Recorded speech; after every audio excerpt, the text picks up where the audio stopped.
Segundo dados da Aliança Cooperativa Internacional, 1 a cada 7 pessoas no mundo é sócio ou cliente de uma cooperativa. Entre 2011 e 2014, as 300 maiores cooperativas do mundo geraram mais de 2 trilhões de dólares em volume de negócios. Os Estados Unidos têm o maior número de associados em cooperativas, são mais de 256 milhões, seguido pela Índia com 94 milhões e pelo Japão, 77 milhões. Em 2015, no Brasil, as cooperativas financeiras administraram ativos de 240 bilhões de reais, segundo dados do Banco Central, e ocuparam a 6ª posição no ranking das maiores instituições do país. Com números tão significativos, nós nos perguntamos, por que a sociedade não toma conhecimento dessas informações? Como tratar as cooperativas sob o ponto de vista da tributação? Afinal, as cooperativas são isentas? Realmente cooperativas pagam menos impostos do que as empresas? É possível compreender que as cooperativas não têm lucro? Nesse vídeo vamos explicar de maneira simples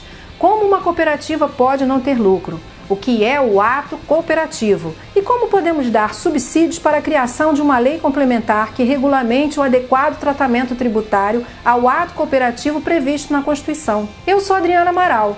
Questão Cooperativa está no ar, para você que gosta de pensar.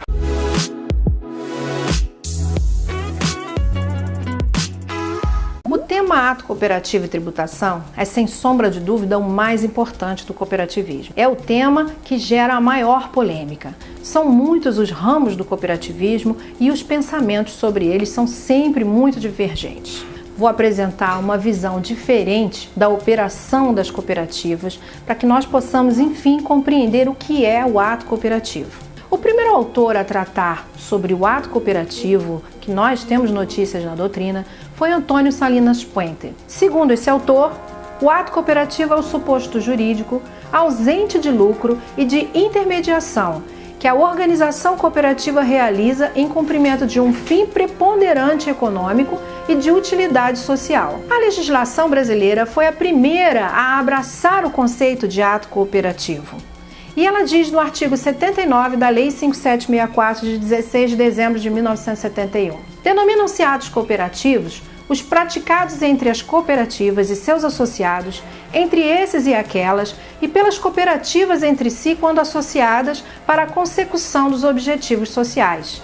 E diz: o ato cooperativo não implica operação de mercado, nem contrato de compra e venda de produto ou mercadoria. O que isso significa? O que se propõe é a individualização do ato cooperativo para que nós possamos compreender como é que funcionam essas operações. Quer ver um exemplo simples? A emissão de uma nota fiscal. Numa prestação de serviço, a nota fiscal no valor de R$10.000 vai ter exatamente esses descontos. A grosso modo, é claro, considerando o tipo de negócio a ser realizado. 5% de ISS, 0,65% de PIS, 3% de COFINS, 1,5% de imposto de renda retido na fonte. Essa nota fiscal poderia ser tanto de uma cooperativa quanto de uma sociedade empresarial. Quem olha de longe acredita que é a mesma coisa. Só que é preciso dissecar o ato cooperativo, individualizando, para que nós possamos compreender que se tratam de situações completamente diferentes. Primeiro, existe um inconsciente coletivo no sentido de entender que a cooperativa funciona como uma sociedade empresarial, receita menos despesa igual a lucro, onde não é exatamente o que acontece. Para começar, o valor que entra na cooperativa, que nós chamamos não de receita, mas de ingresso, corresponde à soma dos serviços ou da produção de cada cooperado. Portanto, R$10.000 não representaria uma prestação de serviço de uma pessoa jurídica como sociedade empresarial, mas seria das diversas prestações de serviços dos diversos cooperados. E isso é completamente diferente, porque faz com que a gente imagine o ingresso da cooperativa igual à soma da produção do cooperado menos as despesas da cooperativa, e as despesas da cooperativa são pagas por quem? São pagas pela pessoa jurídica? É isso que nós vamos perceber nos próximos capítulos. Vamos lá. Quando nós olhamos para essa nota fiscal, nós não sabemos diferenciar se ela foi emitida por uma cooperativa ou se ela foi emitida por uma sociedade empresarial. Como é que nós vamos perceber que existe uma grande diferença entre elas? Quando nós fizermos uso da individualização do ato cooperativo. Como é isso? A gente simplesmente precisa demonstrar que essa soma de ingressos da cooperativa nada mais é do que a soma do que cada cooperado tem para receber por um serviço prestado, pela produção que ele realizou. Não importa o ramo do cooperativismo, basicamente nós vamos ter a mesma condição. Então a emissão dessa nota fiscal, vamos lá, é a soma da produção de cada cooperado. Isso significa dizer que o certo seria a cooperativa receber esse valor, os R$10.000, e distribuir a cada associado que seja realmente o dono daquele dinheiro, porque prestou aquele serviço ou porque realizou aquela produção, integralmente. Ela pega os R$10.000, vê quem foi, quanto é que você teve de serviço? Foi 500, foi 100, foi 1.000, tá lá? Distribui para os seus cooperados. O certo seria fazer isso. E daí nós faríamos então os descontos tributários que incidem. Isso significa dizer que aqueles 5% que consta na nota fiscal nada mais é do que 5% sobre a produção de A, 5% sobre a produção de B, da de C e assim sucessivamente. Matematicamente, se for sobre o total da nota ou se for a soma dos valores do percentual incidente sobre a produção de cada cooperado, a gente vai ter o mesmo resultado. No exemplo que nós estamos apresentando, fica fácil perceber que quem na realidade realiza o pagamento do tributo não é a cooperativa, é cada cooperado na proporção daquilo que ele ganha. Essa compreensão facilita o entendimento e a utilização de princípios constitucionais tributários que possam realmente nos dar a luz de como devemos tratar a questão do ato cooperativo. Não adianta dizer que a cooperativa precisa ser isenta porque é um grupo de sociedade, de ajuda mútua, que são todos profissionais, que são autônomos, que fazem uma economia solidária. Não é esse o sentido que se deve dar ao adequado tratamento tributário. Para isso, nós lançamos mão do pensamento de um grande tributarista, Geraldo Ataliba. É despropositado, anticientífico e absurdo o jurista recorrer a qualquer critério não jurídico, pré-jurídico ou metajurídico para estabelecer uma classificação jurídica dos institutos que estuda. Não é lícito ultrapassar os limites do fenômeno que se põe como objeto do nosso estudo, o direito positivo.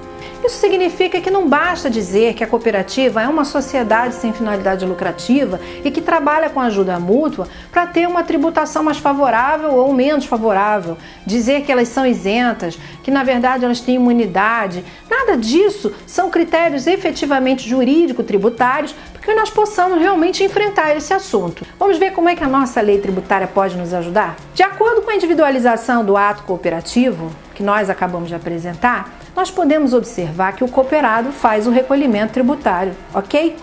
Bom, quando isso acontece, nós passamos a obedecer a um princípio constitucional tributário muito importante que está previsto lá no artigo 145 da Constituição. Vamos dar uma olhada? Sempre que possível, os impostos terão caráter pessoal e serão graduados segundo a capacidade econômica do contribuinte, facultado à administração tributária, especialmente para conferir efetividade a esses objetivos, identificar, respeitados os direitos individuais e nos termos da lei, o patrimônio, os rendimentos e as atividades econômicas do contribuinte. Esse artigo é fundamental para que nós possamos, diante da individualização do ato cooperativo, fazer uso dos princípios que estão nele contidos.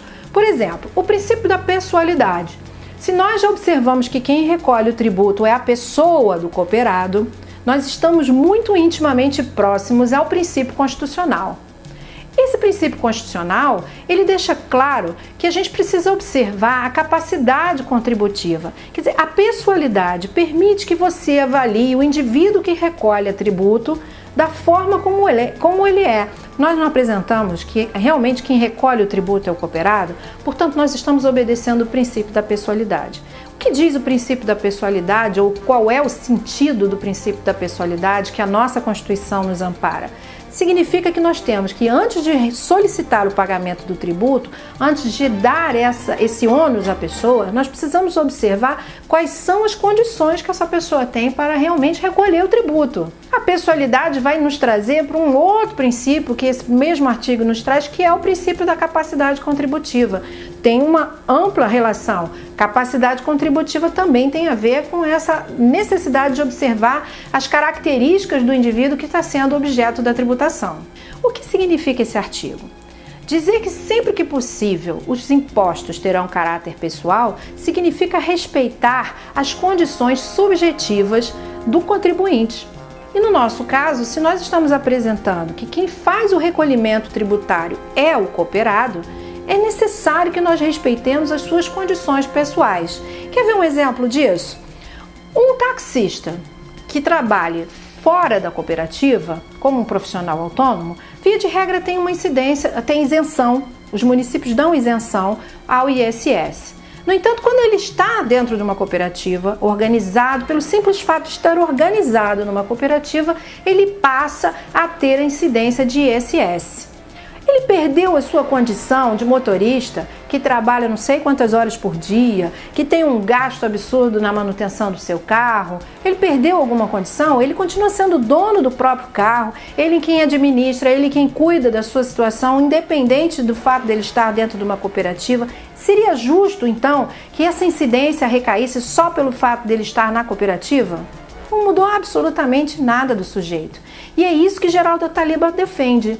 Geraldo Ataliba fala o seguinte: os elementos subjetivos que eventualmente concorram na realização do fato ou na formação da obrigação tributária são estabelecidos em consideração à pessoa do contribuinte. Assim, os casos de isenção ou imunidade subjetiva, as gradações pessoais do imposto de renda retido na fonte devem ser observadas. E a questão do cooperado ser efetivamente o contribuinte, a gente vai conseguir compreender quando analisar o artigo 121 do Código Tributário. O sujeito passivo da obrigação principal disse: 1. Contribuinte, quando tem a relação pessoal e direta com a situação que constitua o respectivo fato gerador.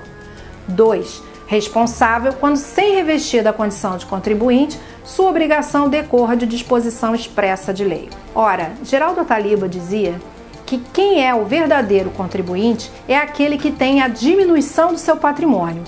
Na individualização do ato cooperativo, demonstramos que quem realiza o pagamento é o cooperado. Então é ele quem tem a diminuição no seu patrimônio. Assim, poderíamos compreender que a cooperativa nada mais é do que responsável, porque a obrigação tributária ou aquela que decorre do fato gerador é a do cooperado prestando seu serviço. De acordo com esse artigo, nós podemos compreender então que o cooperado é o contribuinte. Além dele ter a sua diminuição do patrimônio, é ele quem realiza, na verdade, o fato gerador da obrigação tributária. Ao contrário do que, na verdade, muitos ministros do Supremo Tribunal interpretam que quem realiza a prestação de serviço e, portanto, o fato gerador é a pessoa jurídica da cooperativa. Ela tem uma natureza que a gente chama de sui generis, ela é diferenciada, ela não é igual ao trabalho que é realizado pelas sociedades empresariais. Portanto, nós podemos naturalmente compreender que as cooperativas que na verdade não realizam o fato gerador da obrigação tributária, elas são responsáveis nos termos do artigo 121, parágrafo único, no seu item 2.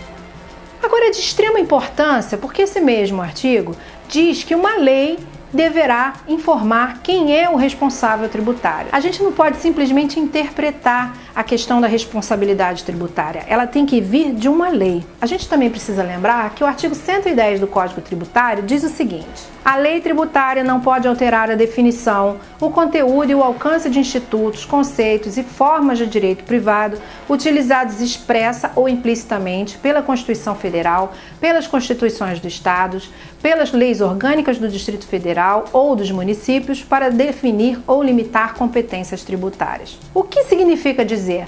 Nós já temos o artigo 79 da Lei 5764 que define o que é o ato cooperativo e diz lá que não implica operação de mercado e nem contrato de compra e venda. Lembra disso? Então, quando ele já tem definido numa lei que não há, na verdade, uma incidência de tributação nessa relação, nós poderíamos entender que o fato da cooperativa receber do tomador de serviço o ingresso da soma do valor da produção de cada cooperado e repassar aos seus cooperativados, significa o quê? Que na verdade ela faz isso sem ônus. Portanto, ela não é intermediária. Se ela cobrasse algum ágio ou alguma coisa nesse sentido, nós estaríamos diante do intermediário.